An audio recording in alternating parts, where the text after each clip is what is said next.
Episode 5 এর প্রথমে আমরা পিচ আর প্লাবকে তাদের বাসা থেকে পালাতে দেখতে পাই, যেখানে পিচের মাথা থেকে রক্ত পড়ছিল।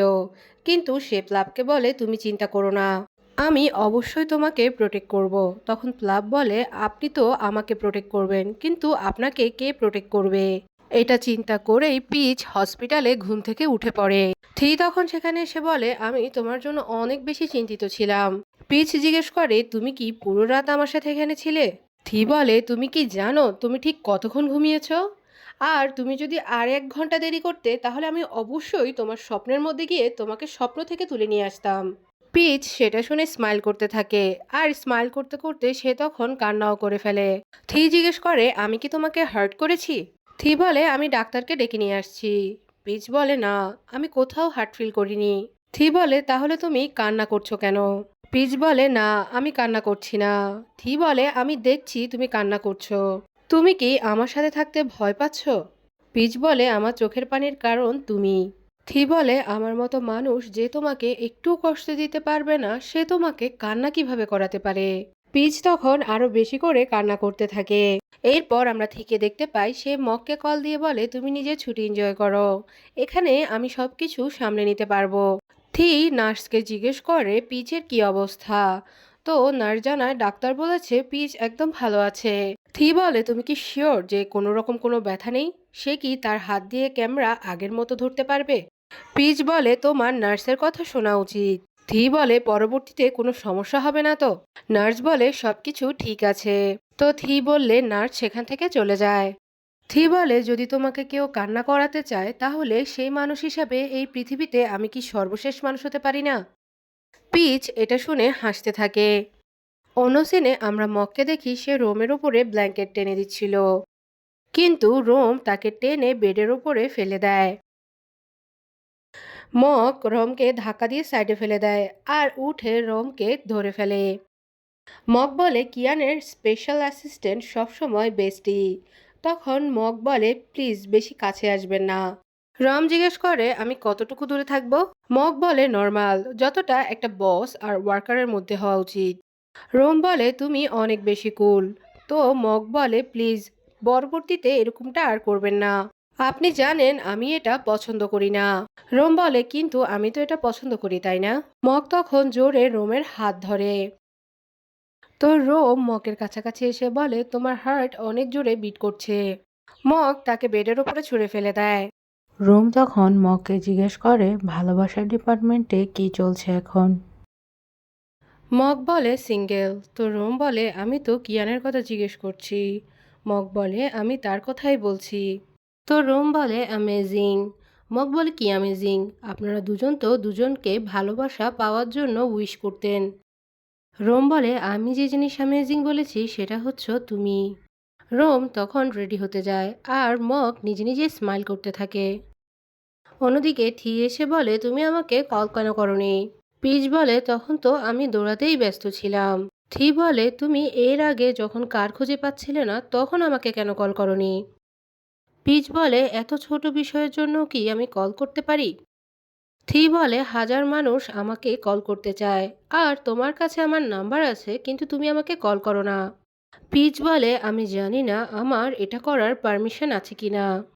থি বলে, তোমার ফোনে নাম্বার তো আমি সেভ করেছি, তাই না? তাহলে অবশ্যই তোমার আমাকে কল করার পারমিশন আছে। পিচ তখন কান্না করতে থাকে। তো থি বলে, আমি তোমাকে হার্ট করতে চাইনি। আবারও কেন কান্না করছো? আমি কি তোমাকে হার্ট করছি? আমি কি এখান থেকে চলে যাব যাতে তুমি খুশি হও? থি তখন যেতে থাকলে পিচ থিয়ের হাত ধরে ফেলে, আর তাকে কাছে টেনে নিয়ে তার গায়ে মাথা রেখে নিজেই কান্না করতে থাকে। থি তখন কোনো কিছুই বুঝে উঠতে পারে না। পিচ বলে, তুমি আমাকে ছোট বাচ্চার মতো ট্রিট করছো। থি বলে, তুমি যদি ছোট হতে তাহলে ভালোই হতো, আমি তোমাকে পকেটে করে নিজের সাথে যেখানে খুশি সেখানে নিয়ে যেতে পারতাম, আর কাউকে তোমাকে হার্টও করতে দিতাম না। থি তখন পিচের চোখের পানি মুছে দেয়, আর বলে, তুমি আমার এবং শুধু আমারই, আর যাকে আমি নিজের বলেছি তাকে হার্ট করার পারমিশন অন্য কারণে। কিছু সময় পর আমরা দেখতে পাই, মিস্টার থি এআইকে জিজ্ঞেস করে, মানুষ কেন কান্না করে? এআই বলে, মানুষ তো অনেক কারণে কান্না করে। তারা কান্না করে কারণ তারা খুশি হয়, দুঃখে থাকে, তাদের কষ্ট হয়, এবং তারা যদি ব্যথা পেয়ে থাকে। তখন পিচ এসে বলে তুমি ভালো কিছু করেছো যার জন্য আমি কান্না করেছি। থি তখন স্মাইল করতে থাকে। তো পিচ বলে তুমি অবশ্যই এতদিনে আমার পাস্ট সম্পর্কে খবর নিয়ে নিয়েছো। থি বলে তোমাকে এটা কি মগ বলেছে? পিচ বলে প্লাবের জন্য আমি তার পুরো দুনিয়া, তাই আমি নিজের মধ্যে কখনো কমতি রাখিনি যাতে করে তার মন খারাপ হয়। আমি তার সামনে সবসময় স্ট্রং থেকেছি, কখনো কান্না করিনি, কিন্তু তোমার কাছে এসে আমি নিজেকে বাচ্চার মতো আবিষ্কার করেছি। থি তখন লুকিয়ে লুকিয়ে তার ফোনে কিছু একটা সার্চ করতে থাকে। পিচ বলে এখন আমি বুঝতে পেরেছি কেউ যখন আপনাকে খেয়াল করে তখন আপনার ঠিক কেমন ফিল হয়। তখন এআই বলে ওঠে যদি আপনি সারা জীবন কারো খেয়াল রাখতে চান তাহলে বিয়ে করে নেওয়াই সঠিক সিদ্ধান্ত, কিন্তু তার আগে তার মন জিতে নেওয়া জরুরি। আমি আপনার সাথেই আছি। থি তখন হাসতে থাকে আর লজ্জা পেয়ে সে তার ফোনটা ছুঁড়ে ফেলে দেয়। পিচ তখন স্মাইল করতে থাকে আর থি লজ্জা পেতেই থাকে।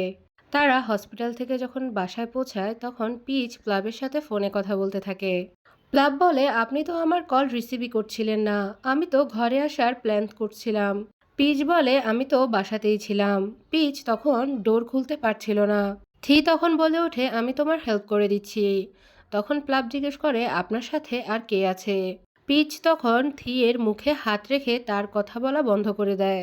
পিচ বলে আমার সাথে আর কেউ নেই। তো প্লাব বলে প্লিজ একটা সেলফি সেন্ড করে দেখান। পিচ সেলফি ক্লিক করতে গেলে থি তার পেছনে দাঁড়িয়ে পোজ দিতে থাকে। তো পিচ তাকে সরিয়ে দেয়। পিচ প্লাবকে জিজ্ঞেস করে তুমি কি অফিসে? প্লাব বলে না, আমি আউটপোস্টে আছি। পিচ তখন জলদি জলদি গিয়ে থিকে লুকিয়ে ফেলে। থিকে সে টেবিলের নিচে লুকালে থি বলে এখানে যদি লুকায় তাহলে সে কি আমাকে দেখতে পাবে না?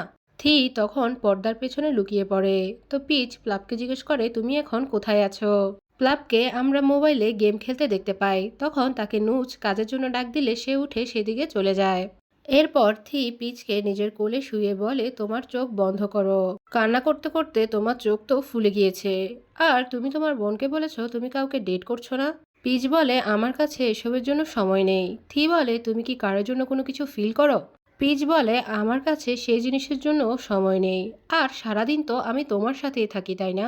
থি তখন অনেক হ্যাপি হয়ে যায় আর হাসতে থাকে, আর পিচের চোখের জায়গায় গালের মধ্যে বরফ লাগাতে থাকে। পিচ বলে বরফ কোথায় লাগাচ্ছ একটু খেয়াল করো। থি হ্যান্ডপ্যান দেখে বলে আমি কি সেটা বাজাতে পারি? পিচ হ্যান্ডফ্যান নিয়ে বাইরে বসে আর সেটা বাজাতে থাকে। থি পেছনে দাঁড়িয়ে পিচকে দেখতে থাকে আর সামনে গিয়ে পিচের সাথে গিয়ে বসে। থি তখন সেখানে বসে খুবই ফানিভাবে সে হ্যান্ডপ্যানটি বাজাতে থাকে। পিচ তাকে জিজ্ঞেস করে তুমি কি মিউজিকে ইন্টারেস্টেড? থি বলে আমি তোমাতে ইন্টারেস্টেড, আর আমি জানতে চাই তুমি ঠিক কি কি লাইক করো। তো পিচ বলে আমি হ্যান্ডপ্যানের থেকেও বেশি ফটোজ ক্লিক করা পছন্দ করি। আর সেখানে গিয়ে পিচ বলে আমার ফটোস ক্লিক করা অনেক বেশি পছন্দ। পিচ তখন থিয়ের ছবি ক্লিক করতে চায়, তো সে থিকে স্মাইল করতে বলে। থি বলে আমি শুধু এই ফেসটাই বানাতে পারি, আমি খুশি হই বা দুঃখ পাই আমি শুধুমাত্র এই ফেসটাই মেক করতে পারি। পিচ বলে তুমি নিজেকে কুল দেখানোর চক্করে নিজের ফেস এমন বানিয়ে ফেলেছো। থি এটা শুনে স্মাইল করতে থাকে। তো পিচ তখন একটা ছবি ক্লিক করে নেয়, সেটা থিকে দেখিয়ে বলে তোমাকে এরকম স্মাইল করলে অনেক ভালো লাগে। ছবিটা অনেক ভালো এসেছে, আর্সেনির বস স্মাইল যে করেছে তাই। পিচ সামনের দিকে হেঁটে চলে যায় আর থি পেছনে দাঁড়িয়ে স্মাইল করতে থাকে আর লজ্জা পেতে থাকে। থি বলে আমাকেও ফটোস ক্লিক করা শিখাও না প্লিজ। তো পিচ তাকে ফটোস ক্লিক করা শিখাতে থাকে। থি তখন কিছু ফটো ক্লিক করে যেগুলো ভালো আসে না। পিচ বলে পরের বার ফটো ক্লিক করার সময় লাইন্স চেক করে নিও, তাহলে ফটোগুলো সোজা আসবে। থি বলে তোমারও কি এইসব কিছু শিখা লেগেছিল? তুমি তো এইসবে অনেক বেস্ট তাই না? পিচ বলে সবারই আলাদা আলাদা গুণ থাকে, যেমন আমি তোমার মতো এইরকম বিজনেস সামলাতে পারবো না। আমার কাজ তো অনেক সহজ, আমি অনেক ছবি নিয়ে মাত্র একটি সিলেক্ট করতে পারি, কিন্তু তোমাকে তো অনেক ওয়ার্কস একসাথেই সামালতে হয়, তাই তুমি তো অনেক অ্যামেজিং। এর আগে আমি অনেক চেষ্টা করেছি, কিন্তু আমি যতই চেষ্টা করি না কেন এর আগে কেউই আমাকে এইভাবে বলেনি। পিচ বলে তুমি তো অনেক কাজ করো, তো কখনো ব্রেক নিয়েছো কি? চলো আজকে একসাথে কাজ করার খুশিতে একটা সেলফি ক্লিক করি। তো তখন তারা দুজন একসাথে ফটো নেয়। বাসায় পৌঁছালে পিচ তাকে জিজ্ঞেস করে তুমি কি নিজের মানুষদেরকে এখনো তোমাকে পিক করতে ডাকুনি? আর বাসার সামনে এই সব কিছু কি? থি বলে আমি তোমাকে একলা রেখে যেতে চাই না। পিচ বলে তুমি গতকাল থেকে ঘুমাওনি, তো তোমার এখন বাসায় গিয়ে ঘুমানো উচিত। আমি একাই ভালো আছি। থি বলে তুমি এভাবে একা থাকা বন্ধ করো। আর আমাকে কি তোমার দুনিয়ায় আসতে দিবে? তুমি যদি আমাকে মানা করে দাও তাহলে সারা জীবন শুধু পস্তাবে। থি বাসার ভেতরে চলে যায় আর সেখানে গিয়ে সে মগকে কল করে। সে জিজ্ঞেস করে সবকিছু হয়ে গিয়েছে কিনা আর তাকে খুব সহজে যেতে দিও না। পিচ জিজ্ঞেস করে তুমি কি ভিভিড সম্পর্কে জিজ্ঞেস করছো? থি বলে তুমি তো তাকে যেতে দিতে বলেছো।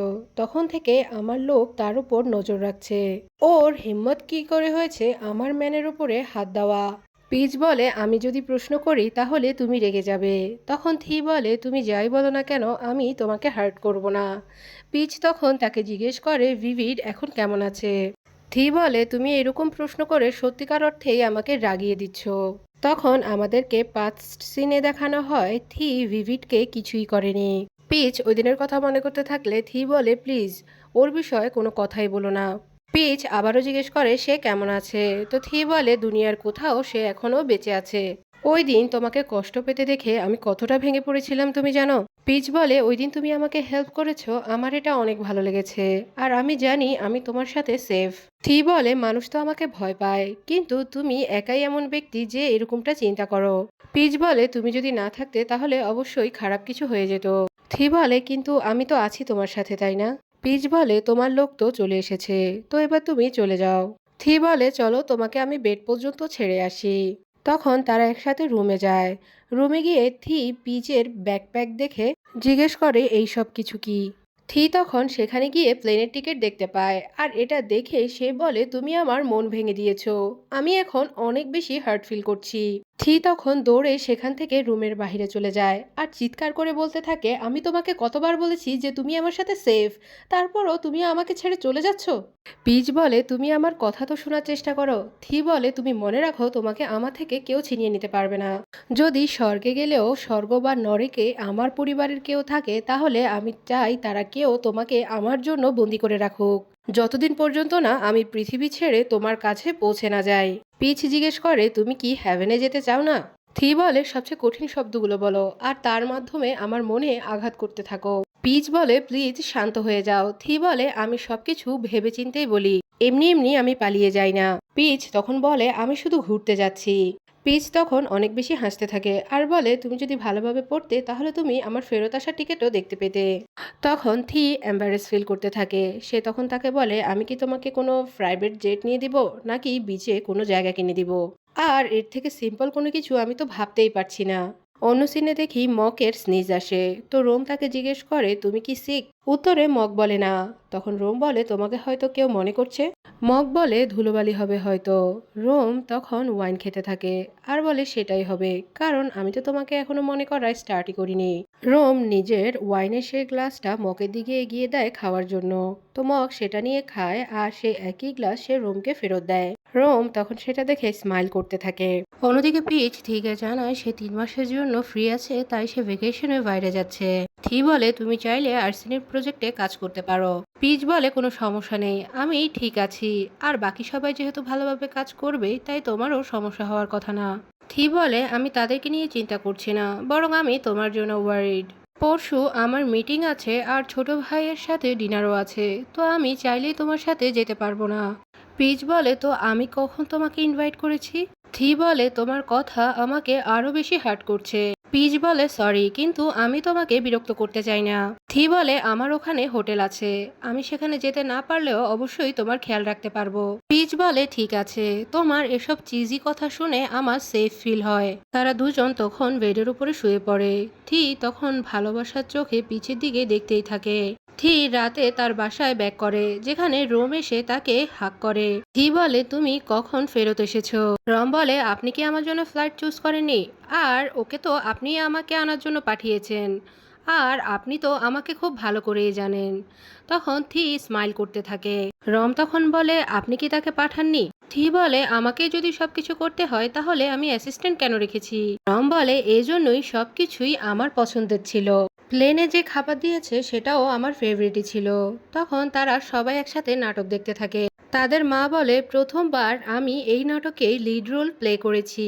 থি বলে এটা তো পুরোই বাস্তব জীবনের মতো। তখন রোম বলে হংকং বেশি দূরে নয়, তুমি চাইলে আমার সাথে মিট করতে আসতে পারো, আর চাইলে নিজের লাভারকেও সাথে নিয়ে আসতে পারো। থি তখন বলে তুমি এমনভাবে কথা বলছো মনে হচ্ছে যেন সেখানে কোনো কিছু বদলে গিয়েছে। রম বলে কিছুটা তো অবশ্যই চেঞ্জ হয়েছে। থি বলে সত্যিকার অর্থে যদি এমন হতো তাহলে তোমাকে বার্থডে সেলিব্রেট করার জন্য এখানে লুকিয়ে আসতে হতো না। কোনো কিছুই সত্যিকার অর্থে চেঞ্জ হতে পারে না। তো এখন আমি এখান থেকে যাচ্ছি। তো আমরা দেখি রোমকে তার মা ঘুম পাড়াতে নিয়ে যায়। তো রোম তার মাকে জিজ্ঞেস করে আপনারা দুজন ভালোবেসেই বিয়ে করেছেন, কিন্তু আমাদের দুই ভাইয়ের ক্ষেত্রে ভালোবাসা কেন নিষেধ? এটা কি আমাদের জন্য আনফেয়ার না? তার মা বলে তোমাদেরকে এই রুল মেনে চলতে হবে। রোম বলে আমরা এই রুল ব্রেক করার অনেক চেষ্টা করেছি। এরপর রোমের মা উঠে এসে মককে বলে তুমি রোমের খেয়াল রেখো। এটা বলে তিনি সেখান থেকে চলে যায়। মক রোমকে বলে আমি লাইট বন্ধ করে দিচ্ছি। রোম বলে তুমি কি আমার ঘুম আসা পর্যন্ত এখানে থাকতে পারবে? তখন মক সেখানে স্টে করে আর তারা একে অপরের দিকে দেখতে থাকে। অন্যদিকে আমরা পিচকে দেখতে পাই যে ভেকেশনে চলে গিয়েছে, আর হোটেলে গিয়ে সে থিকে ফটো সেন্ড করতে থাকে। তো থিও তাকে সেলফি সেন্ড করে বলে আমি তোমার ফেস দেখতে চাই। তখন পেছন থেকে রোম সেখানে চলে আসে। তো মক বলে সরি, আমি তাকে আটকাতে পারিনি। রোম থিকে বলে আপনি তো এক্ষুনি স্মাইল করছিলেন।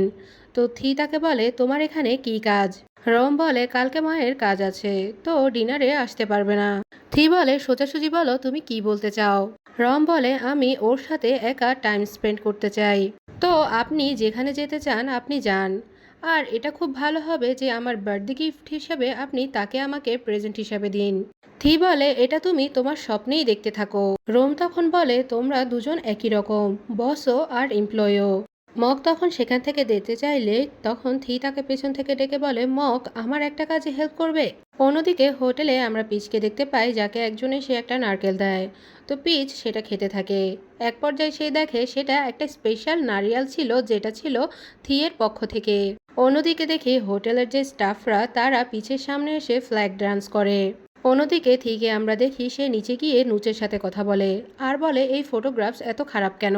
নুজ তখন তাকে সরি বলে। তো থি বলে সবকিছু ঠিক করো, আমার এই কাজে কোনো কিছুই পছন্দ হয়নি। মডেলের চুলও ঠিক নেই, আর এটা যদি তোমার ভাই করতো তাহলে খুব সহজেই হয়ে যেত। নোট বলে আমাদের ফটোগ্রাফার এখনো নতুন, তো সে আস্তে আস্তে সবকিছুই শিখে যাবে। থি বলে আমি তো জানতাম না যে আমার আর্সেনিতে ট্রেনিংও দেওয়া হয়। ট্রেন্ড বলে আমি আমার কাজ ভালোভাবে করার চেষ্টা করব। অন্যদিকে পিচকে দেখতে পাই সে রিল্যাক্স করছিল, যেখানে হোটেল স্টাফ এসে তাকে জিজ্ঞেস করে আপনি কি খেতে চান? তো পিচ বলে আমি বিফ বেসেল খেতে চাই আর ডিম পোচ। তো সেখানে স্টাফ তার জন্য খাবার নিয়ে আসে আর সব লেভেলের ডিম পোচ করে নিয়ে আসে, আর সাথে থিয়ের পাঠানো একটা কার্ডও থাকে যেখানে লেখা ছিল তুমি নিজের স্মাইল আমার জন্য সেভ করিও, আর এই নোটকে আমাকে জেলাস ফিল করার কারণ বানিও না। পিচ তখন স্মাইল করতে থাকে আর গিয়ে ফ্রিজ থেকে একটা ড্রিঙ্কস বের করে, যেখানে আরেকটা নোট ছিল। সেখানে লেখা ছিল থি নাম দেখে আমাকে মনে করতে থেকো। পিচ তখন সেই বোতলের সাথে একটা সেলফি ক্লিক করে থিকে পাঠিয়ে দেয়। থি বলে তুমি কি আমার নাম দেখে এত বেশি স্মাইল করছো? পিচ বিচে রিল্যাক্স করতে যায় আর প্লাবকে কল দিয়ে কথা বলতে থাকে। তো প্লাব তাকে জানায় আমাদের বস আমাদের সবাইকে বকা দিয়েছে। পিচ জিজ্ঞেস করে কোন বস? তো প্লাব বলে মিস্টার থিরা কিট কিয়ান। পিচ বলে সে তো কাজ দেখতেও না ঠিকভাবে, তো হঠাৎ করে সেই নিজেই কেন কাজ চেক করা শুরু করেছে? প্লাব বলে ভিভিড চলে যাওয়ার পর থেকে থি নিজে এসে কাজ চেক করে। পিচ বলে আচ্ছা চিন্তা করো না, আমি সব সামলে নিব। প্লাব বলে আপনি কিভাবে সবকিছু সামলাবেন? তো তখন পিচ বলে আসলেই তো সত্য, আমি মিস্টার থিরাকিট কিয়ানলির সাথে কিভাবে কথা বলতে পারি? আমি তো শুধু তাকে গালি দিতে পারি। প্লাব বলে তিনি আপনার কাজের অনেক বেশি প্রশংসা করেছে, আর নতুন যে ফটোগ্রাফার আছে সে আপনার ফোন নাম্বার চেয়েছে, সে কাজের বিষয়ে আপনার হেল্প চাচ্ছে। তো পিচ বলে ঠিক আছে, তাকে আমার নাম্বার দিয়ে দাও, আর অবশ্যই তুমি নিজের খেয়াল রাখবে। পিচ প্লাবের কল কেটে ফোন রেখে দেয়। তখন তাকে ট্রেন্ড মেসেজ করে, কিন্তু পিচ সেটা দেখতে পায় না। সে তখন নেমে একটা বোর্ড নেয় আর সেই বোর্ডটা নিজেই রাইড করে সমুদ্রে ঘুরতে চলে যায়। পিচ বোট নিয়ে সেটা রাইড করে যখন সমুদ্রের মাঝ বরাবর চলে যায় এবং সেখানে রিল্যাক্স করে ভাসতে থাকে, তখন সে হঠাৎ করে খেয়াল করে থি সেখানে যেন কোত্থেকে চলে আসে। পিচ তখন শকড হয়ে জিজ্ঞেস করে তুমি এখানে কি করছো? থি তখন উপরে উঠে বলে আমার আজকের প্ল্যান ক্যান্সেল হয়ে গিয়েছে, তাই আমি তোমার সাথে দেখা করতে এসেছি। সে পিচকে বলে তুমি বসে থাকো, আমি তোমার জন্য রাইড করছি। দুজন তখন একসাথে সে বোট রাইড করতে থাকে। পিচ তখন থিকে বলে সমুদ্র অনেক ভালো লাগছে। তো থি বলে তুমি এখানে যে কোনো সময় আসতে পারো, আজকে থেকে এই জায়গাটা শুধু তোমার। পিচ বলে এভাবে মানুষকে জিনিসপত্র দেওয়া বন্ধ করো, আর তুমি যদি আমার ছেলে হতে তাহলে আমি তোমাকে অনেক বেশি বকা দিতাম। তো থি বলে আমি তো তোমার সন্তান হতে চাই না। তো পিচ বলে সমুদ্র অনেক সুন্দর।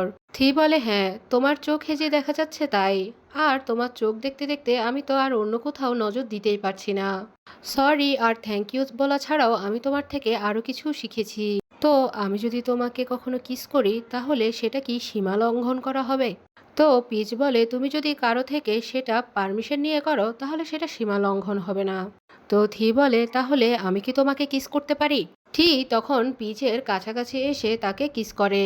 এরপর আমরা পাস্ট সিনে দেখতে পাই থি সেখানে ঠিক কিভাবে এসেছিল। থি বিচে এসে দেখে পিচ বোট নিয়ে সমুদ্রের মাঝখানে ভাসছে। তো থি স্টাফকে নির্দেশ দেয় তার জন্য একটা বোট নিয়ে আসার জন্য, কিন্তু তখন সেখানে কোনো বোট অ্যাভেলেবেল ছিল না। সেখানে থাকা স্টাফটি তখন একটা বোট আনতে চায়, কিন্তু থি সেটার জন্য ওয়েট না করে নিজে আনড্রেস হয়ে পানিতে নেমে পড়ে। আর সে সাঁতার কেটে পিচের কাছে পৌঁছে যায়। আর এই সাথে এই এপিসোডটি এখানে শেষ হয়ে যায়।